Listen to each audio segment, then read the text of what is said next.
let's say, Tim, that you have a bunch of guns, and somebody you know becomes an informer for BATF, and he's working as an informer. He's been getting paid. Well, he knows he's got to come up with good stuff to get paid. So he comes in and he tells him, Tim, this guy's got a machine gun, he's got a silencer, he's got 15 guns, and he's sworn never to be taken alive. He hates cops. Okay, next thing you're confronted with is a SWAT team bashing through your door in the middle of the night. Yeah. And that's a fact. Yeah. Why they didn't do any investigation? They took his word. They don't know anything about you other than what this informant said. That's why I want you to watch this thing on informants. And we're all vulnerable to that. I'm vulnerable to that. I have guns. I've had guns ever since I was in the military at age 18. I own guns. It's a lot of years. I carry guns. Sure. I don't particularly love them. I don't hate them. It's a tool. It's something I carry. But I'm vulnerable to somebody going Mike Levine, blah blah blah. You fill in the blanks. And over here, the sheriff's, I have one of the deputies is almost like a son to me, so I'm relatively safe. That's a good thing. You don't want them stacking up at the door, It's just a phenomena that I cannot wrap my head around. That it seems like the mentality that the cops of your era had, and like when you first went in and got trained, is what I mean. And that era, it seems to be a lot more reasonable and logical. There's something, either they're getting trained to be scared as hell of the citizenry, or they're getting trained to be aggressive as hell. I remember when I started in U.S. Treasury Law Enforcement School. That covered narcotics. The U.S. Treasury had all of us. We were all in there. And we had to plan raids. And the whole idea is you had the investigation, you go through the investigation, and you had to plan a raid. This is what SWAT teams do now with absolutely military precision. Right. SWAT team, that's the enemy. Over there is the enemy. They can kill you. You don't know the case. You know nothing. You don't know the people. You have no idea. Like this poor guy who happened to be a gay man who just got some marijuana for his friends and got a pistol permit because the cops told him to. All the SWAT team knew, vicious, crazy man, and now the informant has come out and admitted, I lied. But what it highlights is this is nothing unusual. This is now common, everyday police work in the United States. And again, you have people going around training cops, telling them how their life is down in milliseconds. They've got to get that gun out because the bad guy can kill you in a half. That is the mentality. That's what they're being brainwashed or told. And to me, it's like oil on the fires. This kind of training, it's a mess. It's really a mess. And I'm in court every day on things like that. I have to take apart police shootings.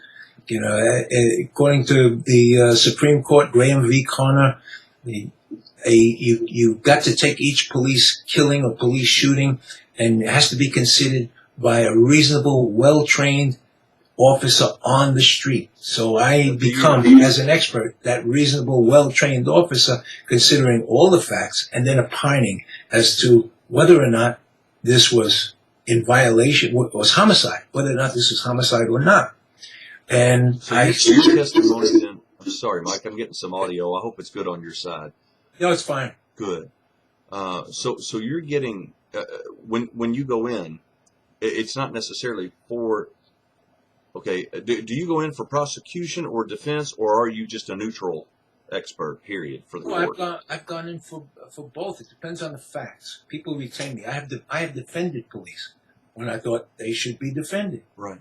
I've turned down police. I've turned down people who claim that the police were unjustified, and I read the report and I said, I can't work for you. I'm not going to help you. It seems to me they were justified in the amount of force they used. So I've got to be very, very focused on the facts of the case. That's what dictates whether or not I will accept the case or not.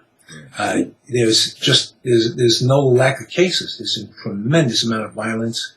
So I'm being contacted all the time, and I don't accept cases where I'm a gun for hire. I just don't do it. I turned down defending a drug dealer where I was told, you fill in the zeros on the check if you go to work for this guy. And this particular drug dealer, I said, I know him. He's guilty as hell. I'm not going to take it. I refuse to accept as a narcotic expert. Sure. Even I'm thinking they have the gall for them to even call you. Yeah, I had one. They think they can buy anything. I had one case where the defense attorney refused to believe that I turned him down and claimed that the U.S. attorney was stopping me. So the judge had me write him a letter explaining why I turned him down. So I'm one of the few experts alive who has actually filed a court paper turning down a lot of money. Wow. Well, you know, I mean, I'm glad you're doing it. I mean, I think I've seen maybe one of the informant videos, but I came away with the thought, I'm just glad you're doing it, because it's out of control out there. It is. It's out of control. It is, and it's a very frightening, sad situation. And my wife is constantly telling me, you know, you got to leave it in the computer, leave it in the court. Don't bring it home. And she's so right, but it's hard. It's ridiculous. Yeah. I'm sure it is for you. I'm sure it's real hard. Yeah. Do you care, Mike, if we talk for a minute about those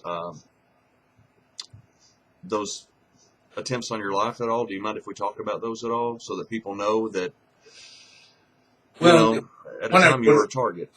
Yeah, one I wrote about that it happened in Argentina. I just happened to be in the wrong place at the right time, where I was set up to be killed, and then apparently this was back when the contracts were on my life.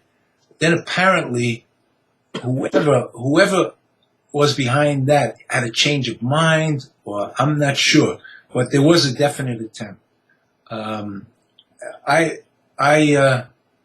had one. I'll talk about a few of them.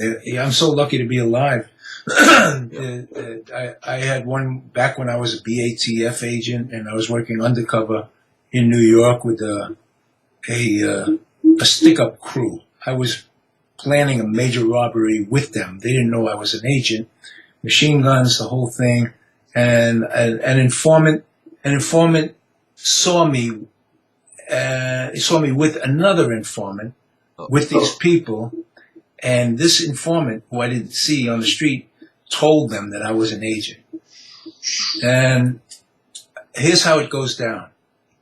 I'm supposed to meet them on a place in the Bronx called Fox Street. And as I'm driving down Fox Street, a man steps out from this is the South Bronx, and he motions for me to stop my car.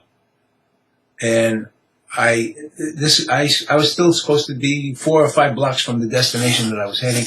I get out of my car, and immediately he starts to talk to me. He's he's an associate of the crew. He starts to talk to me, and I immediately got this cold sensation, got back in my car, and kept going. And I told my boss, I'm out of this. I'm not going back there. I don't know what it is. Something's really wrong. I'm not going back. Maybe a week goes by, and a circular comes from the NYPD, their intelligence unit. And in it said, we're looking for a federal agent who was in Fox Street in the Bronx a week ago, Hispanic. They called me a Hispanic. A Hispanic federal agent, and I look at it and say, holy, that's me. So I call them, and the guy on the phone says, I'm going to tell you how close you came to getting killed. He said, when you got out of your car, he said, there was a rifle pointed right at the back of your head. You just got in Tim, my life is dotted with events like that. It's just, I have on YouTube, it's called Death Trap. You see me